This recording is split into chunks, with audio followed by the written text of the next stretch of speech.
बॉलीवुड की एक्ट्रेस नुसरत भरूचा साल 2025 के आखिरी दिन से एकदम नई कंट्रोवर्सी में घिर चुकी है, जिसके बाद इन्हें अब दोबारा कलीमा पढ़ने के लिए जोर दिया जा रहा है, क्योंकि नुसरत भरूचा ने नए साल 2026 की आमद के मौके पर मध्य प्रदेश के उज्जैन में मौजूदा मशहूर व मारूफ महाकाल मंदिर गई हुई थी और वहां आरती उतारने के अलावा पूजा वगैरह को अंजाम दिया और फिर पूरे तौर तरीक़ों से मंदिर के अहाते में बैठकर तमाम रस्मों को भी मुकम्मल किया, जिनका ये वीडियो वायरल होने के बाद वो बहुत ही बड़ी कंट्रोवर्सी का शिकार हो चुकी है। और फिर इनके इस अमल पर ऑल इंडिया मुस्लिम जमात के नेशनल प्रेसिडेंट मौलाना शहाबुद्दीन रजवी बरेलवी ने शदीद तरीन अल्फाज में तनकीद की और कहा कि नुसरत भरूचा का ये अमल बिल्कुलिया तौर पर गैर शरई है, जिन्होंने इस्लाम में रहते हुए इसकी हद को पार कर दिया और फिर बहुत ही गलत अमल दोहराया।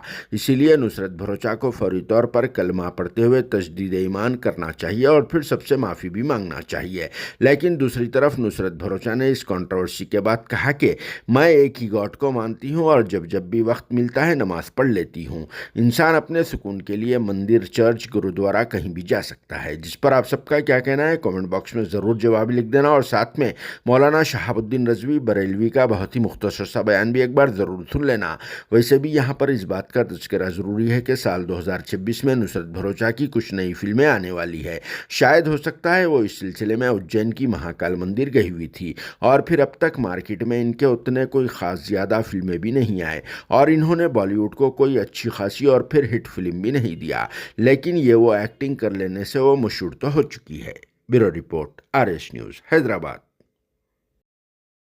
महाकाल मंदिर उज्जैन में नुसरत भरूचा ने जाकर के दर्शन किए, जल चढ़ाया और वहां मजहबी परंपराओं को निभाया। इन तमाम चीजों की इस्लाम इजाजत नहीं देता है। उन पर शरीयत हुक्म लगाती है कि वो नुसरत भरूचा तौबा करें, इस्तिग़फ़ार पढ़ें और कलमा पढ़ें। उन्होंने इस्लाम के उसूलों के खिलाफ काम किया है, इसलिए वो शरीयत की गिरफ्त में आ गई हैं और वो सख्त गुनाह अजीम के शिकार हैं। उनको तौबा करना जरूरी है।